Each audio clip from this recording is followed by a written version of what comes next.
حضرت امام احمد بن حنبل فرماتے میں غلام خریدنے گیا، اس نے میرے ساتھ شرط رکھی کہ حضور آپ مجھے خرید کے لے جانے ہیں، میری شرط یہ ہے کہ میں دن کو آپ کی ڈیوٹی کروں گا، رات کو نہیں کروں گا۔ فرماتے میں لے آیا، گھر لا کے میں نے پوچھا تیرا نام کیا ہے؟ کہنے لگا حضور غلاموں کا نام نہیں ہوتا۔ کھائے گا کیا؟ حضور غلاموں کی چاہت نہیں ہوتی، جس نام سے پکارو گے آ جاؤں گا، جو دو گے کھا لوں گا۔ کہا کس کمرے میں رہو گے؟ کہا حضور غلاموں کے نخرے نہیں ہوتے۔ کہتے میں نے کہا پھر بھی یہ کمرے ہیں، پسند کر لو۔ ایک ٹوٹا پھوٹا سا کمرہ اس نے پسند کر لیا۔ امام احمد بن حنبل فرماتے میں اسے کام بتاتا پر اتنی محنت سے کرتا کہ کمال کر دیتا، میرے اشارے سمجھتا۔ ایک دن میں تہجد کے وقت اٹھا، اس کے کمرے میں گیا تو وہ توبہ توبہ پکار رہا تھا۔ سنو ولیوں کی توبہ، فرماتے اس کے کمرے سے چیخنے کی، یا اللہ معاف کر دے، یا اللہ معاف کر دے، اللہ معافی دے دے، تڑپ رہا ہے، رو رہا ہے۔ اور امام احمد بن حنبل فرماتے ہیں حال یہ ہے کہ اس کے کمرے سے لے کر آسمان تک نور ہی نور پھیلا ہوا ہے، نور ہی نور، اور وہ روتا ہے یا اللہ معاف کر دے، یا اللہ معاف کر دے۔ فرماتے میں سوچنے لگا معافی کس چیز کی مانگ رہا ہے؟ فرماتے وہ خود ہی بولا، اور معافی دیکھو بھائی، توبہ دیکھو اللہ والوں کی۔ کہنے لگا اے اللہ میں تیرا بندہ ہوں، تو نے زندگی دی، نعمت دی، آنکھیں دی، کان دیے، سانسیں چلائیں، بغیر مانگے سارا کچھ دیا۔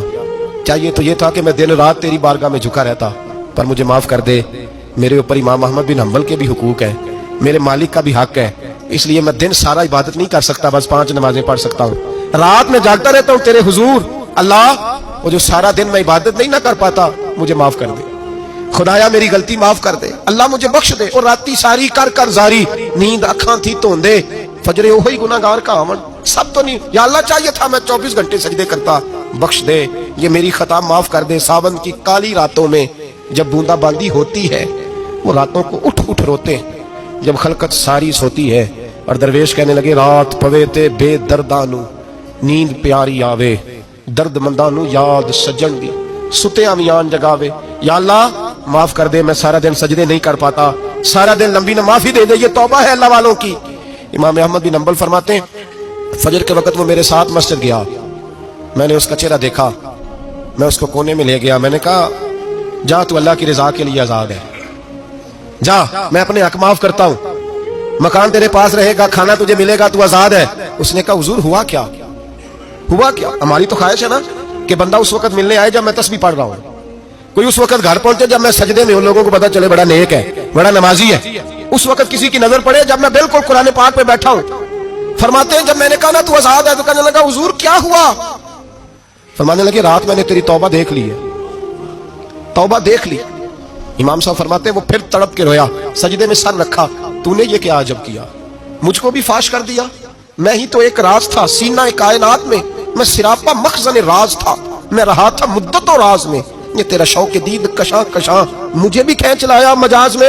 اے اللہ پردہ ہی کھول دیا تو نے، یہ عبادتیں، یہ توبہ، یہ ریاضتیں، یہ تیرا میرا راز تھا، اللہ تو نے پردہ ہی کھول دیے، مہربانی کر مجھے پردہ پوشی عطا فرما، اللہ معاف کر دے، مجھے پردہ پوشی عطا کر۔ حضرت امام احمد بن حنبل فرماتے ہیں سجدے میں ہی اس نے بلند آواز سے اللہ اکبر کہا، پھر وہ گرا، اس کی روح پرواز کر گئی، پرواز کر گئی، چلا گیا، رخصت ہو گیا۔ یہ عاشق کا جنازہ ہے، ذرا دھوم سے نکلے، محبوب کی گلیوں سے ذرا گھوم کے نکلے۔ او بھائی اس بات پہ بھی توبہ ہے کہ یا اللہ میں سارا دن نفل نہیں پیے، یہ اللہ کے ولیوں کی توبہ ہے، سارا کچھ کر کر آ کے نا، سارا کچھ کر کر آ کے پھر بھی معافی، ڈیوٹیاں کر کے ساری پھر بھی معافی، یا اللہ معاف کر دے، سارا دن عبادت کر کے پھر بھی اللہ بخش دے۔ وہ نیکوکار ہونے کے باوجود توبہ کرتے ہیں، یہاں گناہگار ڈٹے ہوئے، ڈٹ گئے۔ توبہ بندے کو اللہ کے قریب کر دیتی ہے۔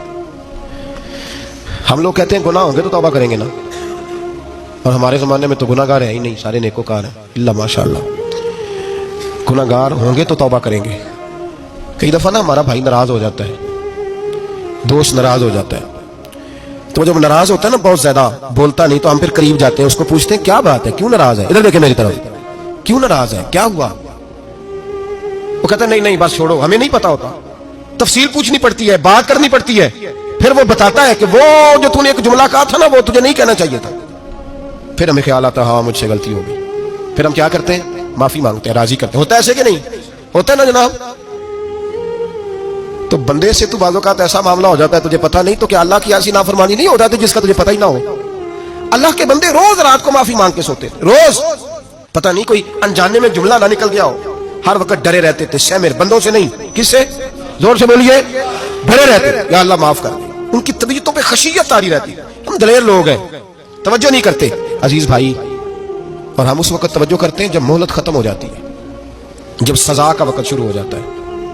میری بات یاد رکھنا، ایک وقت تک اللہ مہلت دیتا ہے بندے کو، گناہ کرتا ہے اللہ مہلت، پھر سزا شروع ہوتی ہے، پھر بندہ اس کی پکڑ میں آتا ہے، پھر جب پیر پھسلتا ہے تو کسی جگہ اس کا ہاتھ دوبارہ نہیں پڑتا، وہ پھر پھسلتا ہی جاتا ہے۔ یاد رکھنا، ہم مہلت کے وقت توبہ نہیں کرتے، اور جب پھسل جاتے پھر ہم کہتے ہیں اوہو یہ کیا ہوا۔